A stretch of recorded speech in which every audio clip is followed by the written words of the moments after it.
2026 FIFA বিশ্বকাপে নিজেদের প্রথম ম্যাচে নবাগত জর্ডানকে 3-1 ব্যবধানে হারিয়ে অস্ট্রিয়া সত্যি একটি ঐতিহাসিক মাইলফলক স্পর্শ করেছে। সান ফ্রান্সিসকো বে এরিয়া স্টেডিয়ামে অনুষ্ঠিত এই ম্যাচটির মূল হাইলাইটস। ম্যাচের মূল ঘটনা প্রবাহ। ঐতিহাসিক জয়। দীর্ঘ 28 বছর পর বিশ্বকাপে জায়গা করে নেওয়া অস্ট্রিয়া এই জয়ের মাধ্যমে 1990 সালের ইতালি বিশ্বকাপের পর 36 বছর পর বিশ্বমঞ্চে তাদের প্রথম জয়ের স্বাদ পেল। 1990 সালে তারা 2-1 ব্যবধানে হারিয়েছিল। ম্যাচের গোলদাতা অস্ট্রিয়ার হয়ে 20 মিনিটে চমৎকার গোল করে দলকে এগিয়ে নেন রোমানো শমিড।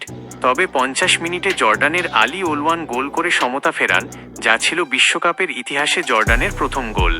আর্নাতোভিচ ম্যাজিক। দ্বিতীয়ার্ধে বদলি খেলোয়াড় হিসেবে মাঠে নেমে 37 বছর বয়সী অভিজ্ঞ স্ট্রাইকার মার্কো আর্নাতোভিচ ম্যাচের মোড় ঘুরিয়ে দেন। তার চাপের মুখে পড়ে 76 মিনিটে জর্ডানের ডিফেন্ডার ইয়াজান আল আরব আত্মঘাতী গোল করে বসেন। এরপর ম্যাচের অতিরিক্ত সময়ে 90+12 মিনিটে পেনাল্টি থেকে গোল করে অস্ট্রিয়ার 3-1 ব্যবধানের জয় নিশ্চিত করেন আর্নাতোভিচ। এই জয়ের ফলে গ্রুপ জে আর্জেন্টিনার সমান 3 পয়েন্ট নিয়ে টেবিলের সুবিধাজনক অবস্থানে রয়েছে রালফ রাংনিকের অস্ট্রিয়া। অন্যদিকে হারলেও প্রথম বিশ্বকাপে জর্ডানের লড়াই ছিল প্রশংসনীয়।